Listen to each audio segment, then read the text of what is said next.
ഏതൊരു world cup അവസാനിക്കുമ്പോഴും ചില ഇതിഹാസങ്ങളുടെ പടിയിറക്കത്തിന് football ലോകം സാക്ഷിയാകാറുണ്ട്. ഈ വേൾഡ് കപ്പിൽ വിസ്മയങ്ങൾ തീർക്കുന്ന പല താരങ്ങളും ഒരുപക്ഷെ അടുത്ത വേൾഡ് കപ്പ് ആകുമ്പോഴേക്കും കാലത്തിന്റെ കുത്തൊഴുക്കിൽ അലിഞ്ഞില്ലാതായേക്കാം. കളി കാണുന്ന കാലം മുതൽ നാം എല്ലാം നെഞ്ചിലേറ്റിയ പല ഇതിഹാസങ്ങളും ഈ വേൾഡ് കപ്പോടെ കളമൊഴിയും. 2022 ഖത്തർ വേൾഡ് കപ്പോടെ ഗാരത്ത് ബെയിലും സെർജിയോ ബുസ്കറ്റ്സും ഈഡൻ ഹസാർഡുമെല്ലാം പടിയിറങ്ങിയതുപോലെ 2018 റഷ്യൻ വേൾഡ് കപ്പോടെ ആന്ദ്രേസ് ഇനിയസ്റ്റയും ജെറാർഡ് പിക്കെയും മാസിയുഡോസിലുമെല്ലാം കളം വിട്ടതുപോലെ ഇനി ഈ വേൾഡ് കപ്പിനും ഉണ്ടാകും ഇതുപോലെ ചില കണ്ണീരിന്റെ കഥ പറയാൻ. ഒന്നോർത്താൽ ഇത്രമേൽ ആഘോഷിക്കപ്പെടുന്ന മറ്റൊരു വേൾഡ് കപ്പ് ഇനി ഒരു പക്ഷേ ഉണ്ടാകുമോ എന്നത് തന്നെ സംശയമാണ്. കാരണം നാം ഓരോരുത്തരും ഫുട്ബോളിന്റെ ആത്മാവായി കണ്ട ആ 3 താരരാജാക്കന്മാരുടെയും അവസാന അംഗമാണിത്. വേൾഡ് കപ്പിനെന്നും അതിൻ്റെതായ മഹത്വവും ആവേശവും ഉണ്ടാകും. വേൾഡ് കപ്പ് വേദികളിൽ ആവേശം പരത്താൻ ഇനിയും പല പുത്തൻ താരോദയങ്ങളും പിറവിയെടുത്തേക്കാം. ലാമിൻ യമാലും കിലിയൻ എംബാപ്പയും എർലിംഗ് ഹാളണ്ടും വിനീഷ്യസ് ജൂനിയറും ഉൾപ്പെടെ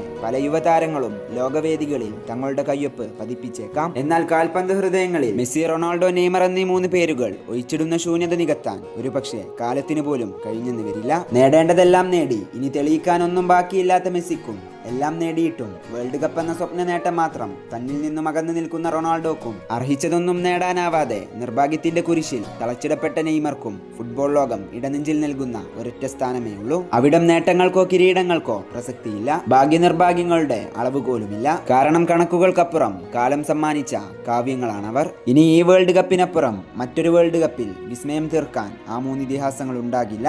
അവർ ലോകത്തിനും ലോക ഫുട്ബോളിനും നൽകിയ സന്ദേശങ്ങളും പ്രചോദനവും ഒപ്പം ഫുട്ബോൾ ആരാധകരെ ആനന്ദിപ്പിച്ച വാക്കുകൾക്കും വർണ്ണനകൾക്കും അപ്പുറം അവർ സമ്മാനിച്ച ചില നല്ല ഓർമ്മകളും ബാക്കിയാക്കിക്കൊണ്ടവർ കളമൊഴിയും. അതുകൊണ്ട് തന്നെ ഇനിയും അവരെ വിമർശിക്കുന്നതിലും പരിഹസിക്കുന്നതിലുമെല്ലാം എന്തർത്ഥമാണുള്ളത്? ഇനി അവർ ഒരുമിച്ച് മൈതാനത്തുള്ള ചുരുങ്ങിയ കാലം കൂടി നമുക്ക് കൺകുളിർക്കെ കണ്ട് ആസ്വദിക്കാം. ശത്രുതയും വിദ്വേഷവും മറന്ന് അവർക്കായി ഒരുമിച്ച് കൈയടിക്കാം.